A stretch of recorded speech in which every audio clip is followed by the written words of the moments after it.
What is going on with the president? Is he just believing things that didn't happen did happen, or is he just randomly making stuff up? And I began to slide into him from behind. It's a huge, mysterious crater that looks out of this world. Biden's comm team pressed on whether or not he knows what's going on or if he's just making things up. Also, aliens. We'll definitely get to the aliens today. John Kennedy, Senator, Louisiana, says some pretty interesting things on congressional record, and Ron DeSantis asks, what the heck does any of this stuff have to do with math? All that and more coming up on this episode of Daily Caller Live. Thanks so much for tuning in. My name is Jobob. Daily Caller Live starts right now. Here we go. That might be the only brown guy on earth named Jobob. That is actually her name, Jobob.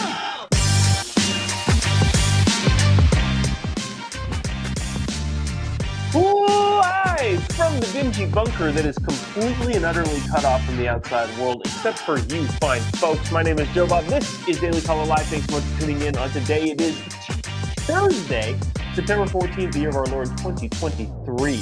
A lot of stuff to catch up on, a lot of stuff that we kind of didn't touch on earlier in the week, but is still important, so I would like to discuss it. But you know what? Before we get to anything, I'd like to get to, let's see, this.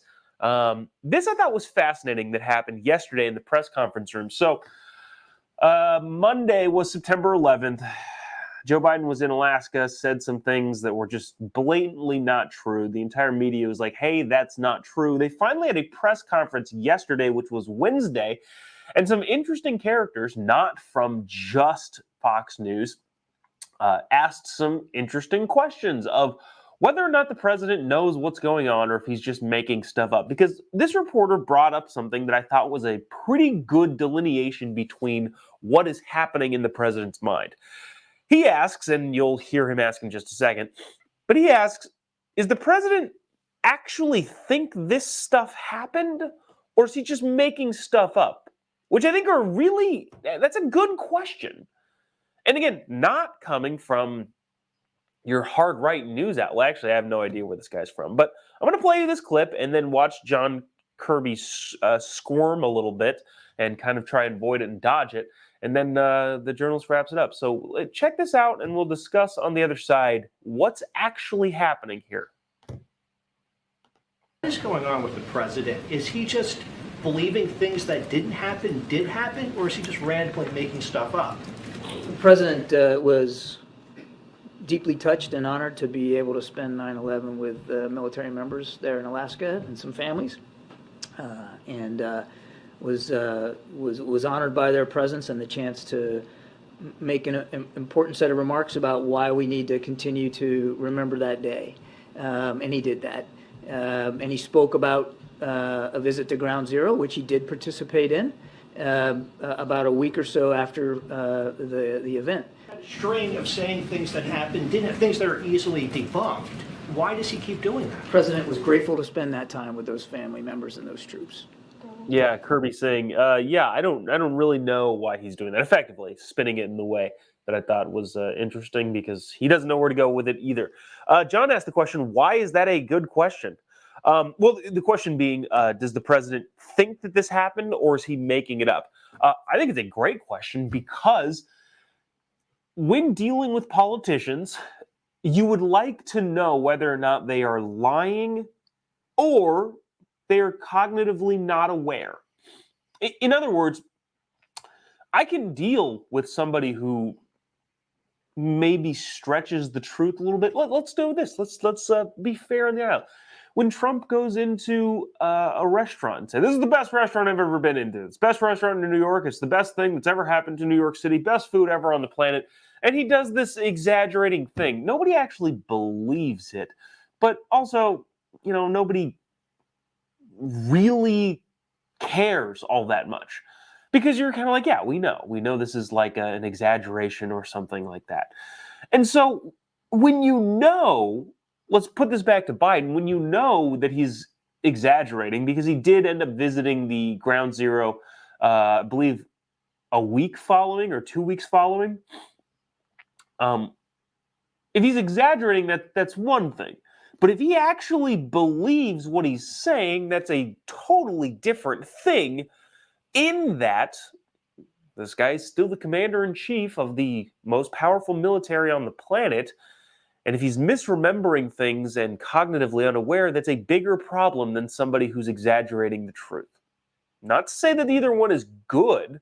Not saying that exaggerating the truth is a good thing, but we kind of expect that out of our politicians. And like literally all of the politicians, like, yeah, they're going to spin things their way, and they're going to exaggerate what they think or what is actually happening. And we all just kind of expect that. But if he's actually misremembering things, that's a bigger problem. Let's see. To move on from this, which I thought this was something that we didn't touch on, but feel like we needed to. Did you hear about this? On 9/11, again, just not good timing. This has kind of been in the works for a couple weeks, maybe even a couple months now, this terrorist swap. We are going to send 5 Iranian terrorists. They're going to give us 5 Americans. And it's going to be a swap of captives, if you will, between the United States and Iran. Sometimes, I don't know if it's Iran or Iran or, I don't know, Iran. I'm going to say Iran. So this swap of 5 prisoners from Iran to the United States, here's the kicker. We're going to give them 5 Iranians. They're going to give us 5 Americans. But we're also throwing in $6 billion. Why is that? Jackie Heinrich asked John Kirby, and this is what he said. Check it out. But didn't they also get 5 Iranians? They will get 5 Iranians as well. Yeah, Jackie. Then why did we need to add $6 billion on top of that? This is the deal that we were able to strike to secure the release of 5 Americans. I've thought a little bit about this. It is impossible to put a dollar value on the life of a person. Having said that, $1 billion each for a prisoner, that all that says to me is Americans abroad, which is sad because I enjoy going abroad. Americans abroad are at greater risk of being held captive, because now people know that America will pay at least up to $1.2 billion per person. Effectively, what this is a kidnapping scheme holding for ransom from Iran, and we capitulated to their quote-unquote demands. John Kirby, the answer he gave is, well, that's just the deal we were able to strike. Okay, I don't know if that's a good deal, dude. Again, I'm not wanting to diminish the value of an individual, but at the same time, holy cow, that is a lot of money. That being said, I thought this was interesting too, and this is another interesting point when it comes to dealing with bad actors on the world stage. When you want to talk about money going to Iran and effectively the Ayatollah, we put some stipulations on it. Good. We put some stipulations. Said you can't use this money for nuclear weapon development or any of the other things that we don't want Iran to do. The problem with that, obviously, and it takes not all that much thinking about it, is understanding that money is fungible. Say, for example, you have a gambling addict in your family, and the gambling addict says, hey, I need money. He has a job, thank God. Gambling addict has a job, but he says, hey, I need money in order to pay rent. And you say, well, why can't you use the money with your job? I have a gambling addiction. Like, okay, well, I'll give you money to pay rent this month. Well, that doesn't stop the bad actor doing the bad things. It doesn't stop the gambling addict from gambling. All you're doing is subsidizing that. If you say you cannot use this money for gambling, they'll say, okay. And then we'll use the money for the things that he needs to get done, like paying the rent. But then you've just freed up the same amount of money on his end from the job that he makes to go gamble. In other words, with Iran, we say, okay, well, you can't use this money for nuclear weapon development. They say, okay. But that's not the only thing they're spending money on. The Iranian government has to work. So all of the things that the Iranian government is doing, they can put that money to that and then take the money from that, the roads and the government, municipalities and local governance and the federal government in Iran, and then take that money and put it towards nuclear weapons. There's no way to earmark money going to foreign aid. And so all of that being said, this is what John Kirby said about that. Check this out. Now, your second part of your question, well, won't this just free up funds for them to continue to do bad behavior? They've been participating in bad behavior for a long, long time. Okay, so that is the answer that we are getting from the White House, is they go, okay, well, yeah, doesn't this then, even if we say you can't use this money for terrorism, but there's no way to earmark it, okay, well, we'll use your money for roads, and then the money that we were going to use on the roads, we're going to use for terrorism. The answer to that from the White House is, well, they've been doing bad things for a long time, so what are you going to do? How about you negotiate better? I don't know. I don't like putting a price on American heads, but that's effectively what we just did. And I don't know how this is going to pan out, but it doesn't seem like it's going in a good direction for Americans and for, at the bottom line, the taxpayer as a whole. Interesting. All right, I want to get to this. I'm going to tell you right now, right here, viewer discretion is advised. Listeners' discretion is advised. I don't even want to play this. It is weird. It's gross. It's part of the congressional record. John Kennedy went on, and I forgot to throw the video up, so I'm working on that as we speak. But John Kennedy, Senator R, Louisiana, was doing a Senate committee hearing and talking about some of the books that are involved in some of the schools in American government schools. And I will tell you, what he read from a book that is in a library somewhere, in a high school, I think, is bad. So just so you know, if you're squeamish, if you've got tender ears, turn this off.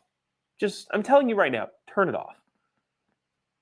But if you don't, and you want to hear what is in government schools as read and narrated by Senator John Kennedy, stay tuned. Watch this. Us to do. Let's take two books that have been much discussed. The first one is called All Boys Aren't Blue, and I will quote from it. I put some lube on and got him on his knees, and I began to slide into him from behind. I pulled out of him and kissed him while he masturbated. He asked me to turn over while he slipped a condom on himself. This was my ass, and I was struggling to imagine someone inside me. He got on top and slowly inserted himself into me. It was the worst pain I think I have ever felt in my life. Eventually, I felt a mix of pleasure with the pain.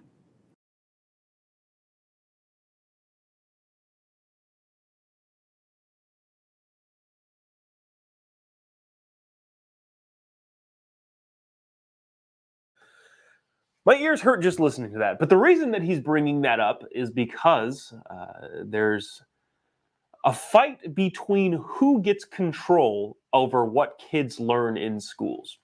The lefty side of the aisle, the people that John Kennedy is attempting to expose, are saying, hey, parents don't have any business in schools. They don't have any business in figuring out what the teachers teach or what the librarians have in their library. And therefore, the librarian I don't know why I emphasized the wrong syllable there. Therefore, the librarian has full and utter control of what goes into the library because the dumb parents don't have any business in government schools. John Kennedy saying, hey, if you put wokies in charge of what the curriculum is going to be and what the library books are going to be in the schools, this is what you're going to get. Now, he asked a secretary, this is one of the education people, I think, that he's asking about this. He's asking, well, okay, so what do you propose then? What are you saying here regarding how we are going to keep these sorts of things out of schools? And the exchange is kind of interesting. Watch this. Now, Mr. Secretary, what are you asking us to do? Are you suggesting that only librarians should decide whether the two books that I just referenced should be available to kids? Is that what you're saying? No. Okay. Tell me what you're saying. Well, first of all, there's this. Don't give me a speech. Tell me what you're asking me to do. With all due respect, Senator, the words you spoke are disturbing, especially coming out of your mouth is very disturbing. But what I would also tell you that we're not advocating for kids to read porn, to Senator Booker's point. What are you advocating for? We are advocating for parents, random parents, not to have the ability, under the guise of keeping kids safe, to try and challenge the world view of every single manner on these issues. You're getting conceptual game. I'm not getting conceptual. I'm saying yes, that you are. Yes, you are. Because I want to know what you're recommending. It sounds to me like what. And then he goes on to say, it sounds to me like what you're recommending is the parents don't have a right to say what's going on in kids' schools. But that's what the guy effectively is arguing. He's saying, well, we don't want any rogue parents out there dictating what kids can and can't have in their government schools. But at the end of the day, who's paying for the schools? It's all the parents. And who's getting educated at the schools? It's the parents' kids. Property taxes are pretty much primarily what fund government schools. And children are the children of the people that pay those property taxes are the people that are getting educated in those schools. So in what way, shape, or form are you scared of parents saying, hey, we don't want this in our schools? Because I think what they're saying, the liberal argument, the Democrat argument that's been going on constantly is, well, they're trying to get rid of anybody talking about cultural issues in schools, which is just not even close to true. So if you're fighting an argument on a basis that doesn't exist, such as lefties and Democrats are at this point in time, you're going to have a difficult time defending stuff like this when it comes up. At the end of the day, I think the point was pretty clearly made on this particular committee that parents should have a very active role in schools, as they are the ones who pay for it and they are the ones who have the kids that are getting educated. And the schools should not be a system in which is controlled by people who are looking specifically to indoctrinate kids into an ideology that they have that most people don't share. So there is that. Again, sorry for that. Sorry for having to play that, but I feel like it was one of those things that was like relatively important to have on. Frankly, somebody on YouTube names. YouTube, it's funny because YouTube names are like, they're not the person's name most of the time. It's usually like a username that you can get, but then obviously Facebook names are obviously, they have to be actual names. But this YouTube commenter said, sick, foul, wrong, concise, poignant, accurate. Then there was somebody else that I thought, oh, Heidi says this. WTF did I just hear? Yeah, I don't know. Sorry. I think I adequately warned everyone. I think I said specifically, turn this off. So, again, but also, sorry. I know, that was a lot. That was a lot. Then Ryan from YouTube said, I got sent home from wearing a shirt that said, tell your girlfriend I said thanks in high school. Which, you know what? You know, maybe this is some disagreement here. I appreciate that. And maybe the point you're making is Look how far things have fallen into what's acceptable. Is that an appropriate high school shirt? I don't know. I'd rather not have it. But at the same time, if the point is being made of, look at how crazy things have gotten in just the last couple years, that is a very valid point because it has gone nuts. I feel like this is a good segue here. Things that have gotten nuts. I thought this was just funny. I want to play this clip from Ron DeSantis. He's on CBS. And regarding all of this crazy stuff in schools, the reporter, I think, asked a really, really weird question, especially considering what Ron was talking about. So I'm going to play the lead up to that, play this reporter's question, and then I think Ron actually handled this fantastically. Check this out. And I think most people of all different persuasions agree with the stand we took. But I think it's also important to say, I've got people moving into Florida in record numbers. We are the #1 fastest growing state, and we are the state with the most net domestic in-migration. And that's people from all walks of life that are coming, and they're coming because the state is successful and they have an opportunity to get ahead. Most gay people say they knew they were gay since they were a kid, but they've known most of their life they were gay. But here's the question. What does that have to do with math class or English class or history class? So well, should they feel accepted in schools? Everyone should there should, be tolerance? Everyone should be accepted, 100%. What a weird trick. What a weird, I don't know, conversation to have. Ron said, well, people coming from all walks of life to Florida because they enjoy the freedom that we have in this state. And the reporter asked, well, some people said that they were gay from childhood. And he says, what? What does that have to do with anything?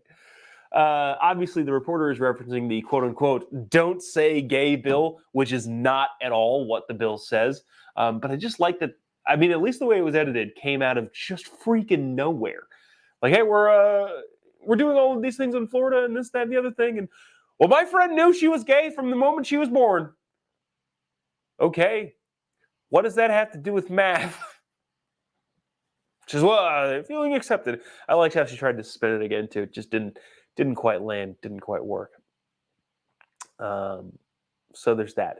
I want to move on to this. I want to move on to the ridiculous. We are going to wrap things up here today with the ridiculous. Mexican aliens. Are they invading Earth? I just thought that was a funny kind of chiron because illegal aliens and coming from Mexico. And saying Mexican aliens is probably a bad thing that you probably shouldn't say, unless, of course, you're not talking in the context of immigration, and you're talking in the true, authentic context of aliens, extraterrestrial life on planet Earth. A couple days ago, Mexico's Congress unveiled this. I'm going to play you the video, and again, it's in Spanish. Not again, I don't think I mentioned that. But it is in Spanish. So you're not going to be able to understand anything unless, of course, you do speak Spanish. But if you do speak Spanish, what am I saying? If you do speak Spanish, sorry, lost my train of thought. I was thinking about another thing. I was thinking about a friend who speaks Spanish who's doing another thing project that we're working on. Anyways, where was I? If you do speak Spanish, you'll understand this. But I want you to watch this video as Mexico has unveiled extraterrestrial life, alien life on planet Earth. Check this out. Evolución terrestre y que después de desaparecer no hay una evolución posterior.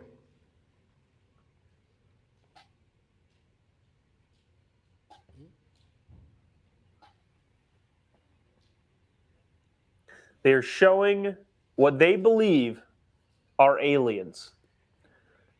I'm going to pause it right there. What do we think about that? We think those are real? We think those are legit? I'm going to go with absolutely.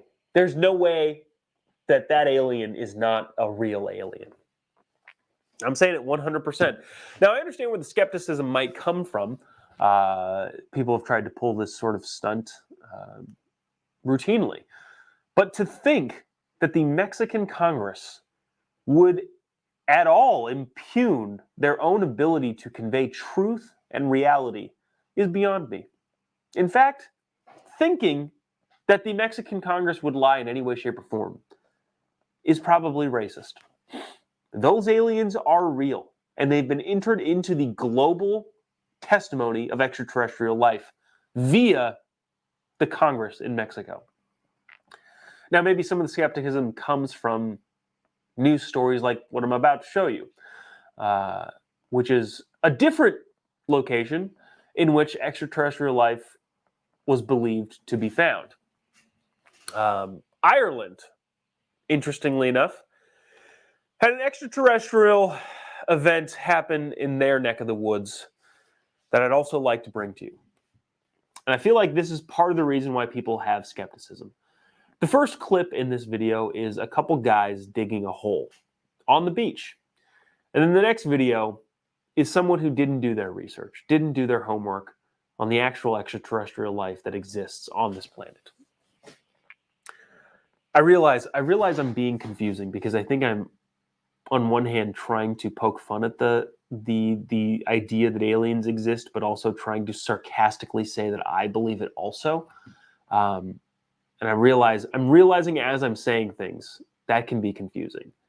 This particular video, however, is hilarious. These guys dug a hole on a beach in Ireland, and you'll see them digging the hole. And then the news story that follows is hilarious. It's a little bit grainy, but trust me, it's worth it. Watch this.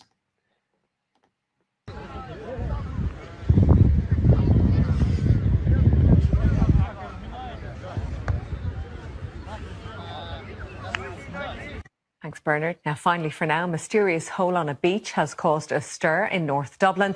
A local astronomy enthusiast is hoping the crater in Portmarnock could be the aftermath of a cosmic event. It's a huge, mysterious crater that looks out of this world. But is it? The unusual hole on Portmarnock Beach stopped local astrophysics enthusiast Dave Kennedy in his tracks yesterday, and he's certain the small but heavy rock inside it came from up above. As you can tell by here, there's a scorch mark on this side here, so that would have been at the angle that it came down at. And it is weighty. I'm not sure if it's composition, but we're definitely going to have to find out.